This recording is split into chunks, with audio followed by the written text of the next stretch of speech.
test day at Glen Helen Raceway, and I've got this. It's Yamaha's FI controller. It's something we play with a lot today. It's pretty cool. We're going to show you a little bit of what it does.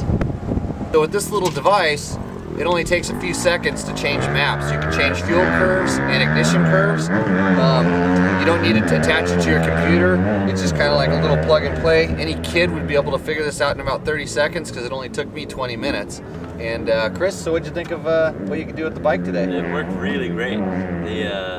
You change throttle bottom to mid to top. You could pretty much put the power wherever you wanted it. And it's amazing how quick you could change it. You just pull in, took maybe 10 seconds, and you're ready to go.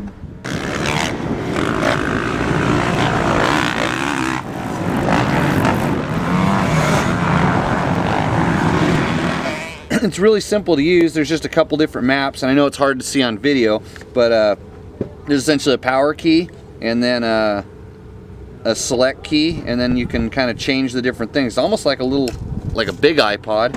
So what this thing will do is it'll adjust the fuel, and you can do basically 7 steps in either direction. Each step is essentially about 3% of a change, and so it makes a 21% total change, richer or leaner, which is quite a bit.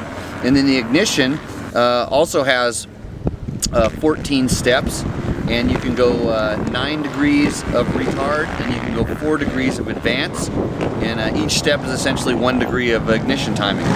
So it's pretty much as easy as this. You just unplug the clip in here. This goes to your ECU. I plug in my controller like that, turn it on.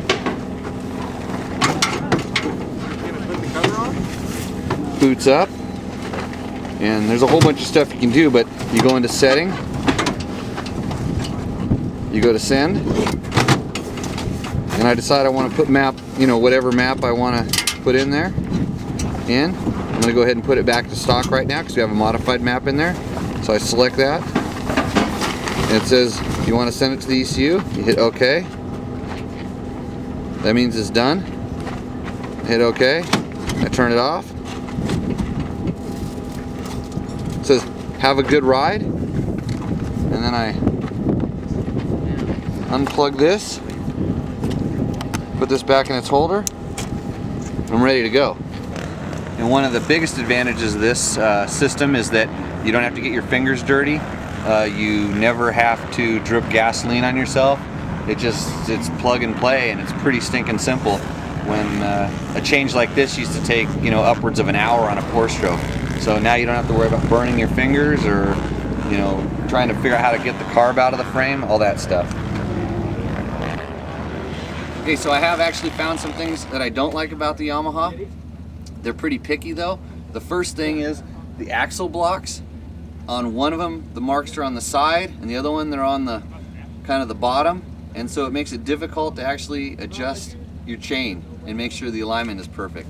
And my second thing is now I know they didn't copy Husaberg with this bike in any way, shape, or form, because it takes 6 bolts to get to that air filter, and it's a little tricky. So obviously, and my experience is the Japanese have something with, they want to make you feel involved in working in your motorcycle, and you can get involved. Although the filter isn't that bad, it's definitely interesting. So other than that, I'm still pretty stoked on the way this bike's going.